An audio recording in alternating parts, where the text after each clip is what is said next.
Ini anekdot terkenal sekali. Ajaran pertama dari Nasruddin. Jadi satu ketika Nasruddin ini sama anaknya jalan-jalan pakai keledai. Ini teman-teman pasti pernah dengar. Keluar pertama, Nasruddin sayang sama anaknya. Anaknya yang naik keledai, Nasruddin yang jalan. Ada orang lewat, komentar, wah itu anak muda kok tidak menghormati yang tua. Harusnya yang muda yang jalan di bawah, yang tua yang naik. Yang muda kan lebih kuat. Akhirnya ganti posisi, Nasruddin yang di atas, anaknya yang jalan di bawah. Jalan beberapa langkah lagi sama keledainya, ada yang komentar lagi, wah yang tua itu tidak tahu diri, dia enak-enakan naik keledai, anaknya suruh jalan kaki. Akhirnya sumpek lagi, sudahlah naik bareng-bareng aja, anaknya di pangku, jalan berdua. Jalan berapa langkah, ada yang komentar lagi, wah tidak punya peri kebinatangan itu. Masa keledai seringkih itu dinaiki berdua? Apa ya tidak punya rasa sama sekali. Sumpek lagi. Waduh piye lho Le, sudahlah Pak, jalan aja. Berdua jalan, keledainya dituntun. Masih ada yang komentar, orang kok bodoh banget ya bawa keledai, harusnya dinaiki malah dituntun. Berat-berati aja. Oke, itu ya dibalik itu sebenarnya sudah bisa diraba ajarannya. Yang pertama, kenapa kok Nasruddin dan anaknya bingung? Karena dia tidak percaya diri dengan kebenarannya sendiri, tidak punya keyakinan.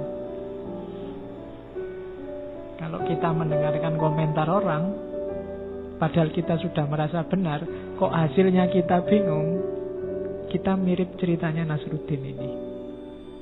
Wong tadi di awal sudah yakin, hanya dengar komentarnya temanmu yang satu itu atau musuhmu yang satu itu, sekarang kamu goyah.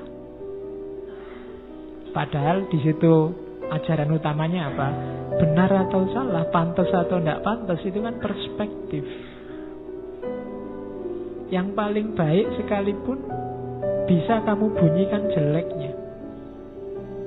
Yang jelek bisa kamu bunyikan baiknya.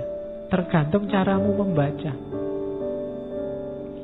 Kalau ada temanmu rajin ke masjid, bisa kamu sebut dia ala pamer. Aku soleh tapi tidak tak pamer-pamerin gitu. Ya kan itu bisa bayangkan. Ya kan? Bisa kamu bunyikan jeleknya. Ada temanmu lulus paling awal kumlot, malah lulus kumlot gak jaminan masa depan. Loh iya kan? Akhirnya kamu yang kumlot gak jadi seneng. Kalau kamu gak yakin dengan kebenaranmu sendiri, tiap hari hidupmu akan sumpek. Dan itu pelajaran luar biasa dari Nasruddin. Ya harus punya prinsip dong. Tidak semua omongannya orang didengarkan. Itu Nasruddin terus nasihati anaknya, nak, nanti kalau kamu memiliki keledai, jangan pernah mencukur bulu ekornya di depan orang lain. Beberapa akan berkata kamu memotong terlalu banyak, sementara yang lain berkata kamu memotong terlalu sedikit. Jika kamu ingin menyenangkan semua orang, pada akhirnya keledaimu tidak akan punya ekor sama sekali. Nah, ini kan sindiran untuk kita hari ini. Kalau kita galau hanya gara-gara komentarnya orang, ya kita bunuh diri sendiri. Hari ini kan dunia kita dunia perkomenan. Facebook, WhatsApp, Instagram, Twitter itu, bahkan berita itu kan di sini komen. Kamu lihat kadang-kadang berita nggak kamu baca, langsung kamu jujuk komennya, ya kan? Nasihatin Nasruddin, kalau kamu sibuk dengan komentar orang, kamu bunuh diri. Pada akhirnya kudamu tidak akan punya ekor. Itu cerdiknya, pinternya Nasruddin. Ada cerita yang tidak saya bawa ke sini. Jadi satu ketika Nasruddin ini sama Timur Leng diadu sama filosof terkenal. Pokoknya filosof ini pinter, tidak bisa kalah. Jadi Timur Leng undang Nasruddin, katanya kamu ini orang bijaksana. Ayo kalau bisa tandingi itu filosof terkenal itu. Nasruddin, oke, boleh besok ya di tengah alun-alun. Iya wis, tidak apa-apa. Jadi setelah ketemu filosofnya, pertama ngangkat satu jari telunjuk ini. Terus Nasruddin jawab 2 jari. Wah, geleng-geleng filosofi, wah bisa jawab. Terus diangkat 3 jari. Nasruddin jawab 4 jari. Geleng-geleng, pinter ini orang, katanya orang itu. Ya sudahlah. Terus membawa telur, ditunjukin telur. Oh, katanya Nasruddin, ya kebetulan Nasruddin bawa bawang. Orangnya sudah geleng-geleng, kok iso jawab terus ya. Akhirnya saya nyerah aja. Pinter ini Nasruddin, aku tidak bisa. Semua yang iki ngomong apa tuh orang berdua ini. Kok cuma ngasih isyarat, sekarang yang satu nyerah. Katanya filosof itu, ini Nasruddin ini pinter. Saya ngangkat jari satu, maksudnya hanya ada satu Tuhan.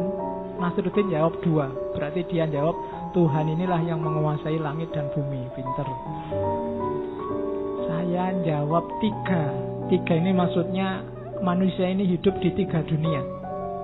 Sebelum lahir, saat di dunia, dan setelah mati. Nasruddin bisa jawab 4. 4 ini berarti dia tahu yang saya maksud manusia. Dan manusia itu punya 4 unsur. Yang pertama air, api, udara, dan angin. Nah, saya putus asa. Untung saya bawa telur, tak tunjukin telur. Maksud saya telur ini menunjukkan kuningnya adalah buminya, putihnya adalah langitnya. Kok yuk dia bisa ngasih bawang. Bawang ini simbol dari bahwa banyak lapisan-lapisannya langit seperti bawang. Dia pinter berarti. Semua tepuk tangan. Terus rajanya, Nasruddin, kamu kok sepinter itu? Tadi yang kamu pikir apa? Saya itu waktu dia ngasih 1 jari, itu kan ngancam saya itu. Jadi katanya Nasruddin, karena dia ngancam saya, tak ancam pakai 2 jari, tak culek matamu. Iya. Terus dia ngancam lagi, mau mukul saya 3 kali. Ya tak balas, tak pukul 4 kali kalau kamu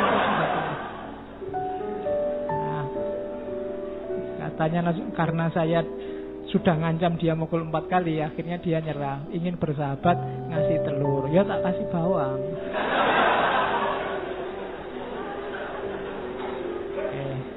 Jadi yang satu mikir makanan sama tawuran, yang satu mikir filosofi kelas tinggi. Jadi itu sindiran luar biasa bagi yang ahli filsafat. Mikirin jelimet-jelimet, ternyata maknanya ya simpel, sederhana, tidak seruat yang dibayangkan. Oke, cerita pertama. Cerita kedua, ini ceritanya Nasruddin waktu dia jadi qadhi di pengadilan. Ini banyak dipakai di cerita-cerita humor, tapi sebenarnya maknanya dalam. Jadi waktu ada kasus, Nasruddin yang jadi hakimnya. Yang pertama nuntut jaksanya. Jaksa nuntut macam-macam dengan argumennya. Terus Nasruddin melihat jaksa itu, ya, menurutku engkau benar. Terus pembelanya datang. Oh, tidak bisa, dia salah bla bla bla bla. Terus Nasruddin lihat yang pembela, menurutku engkau juga benar. Terus dua-duanya komplain. Lah kok bisa? Saya benar, dia benar, kan harusnya satu benar, satu salah. Kau juga benar ngomong gitu. Jadi tadi. Iki bener, itu bener. Yang menyanggah dua-duanya juga bener. Itu kan ya memang lucu, tapi dibalik itu ada rahasianya. Itu di catatan saya, konflik itu kebanyakan kalau kita jeli bukan antara benar dan salah. Kalau antara benar dan salah itu gampang, tinggal kamu milih yang benar.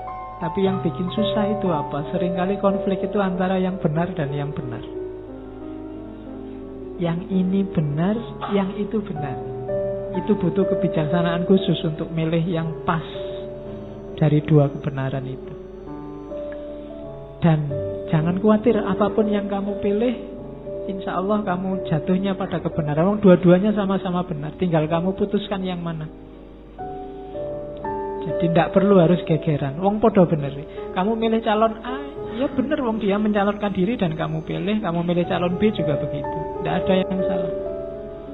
Jangan membuat kesalahan baru dari dua hal yang sebenarnya sama-sama benar.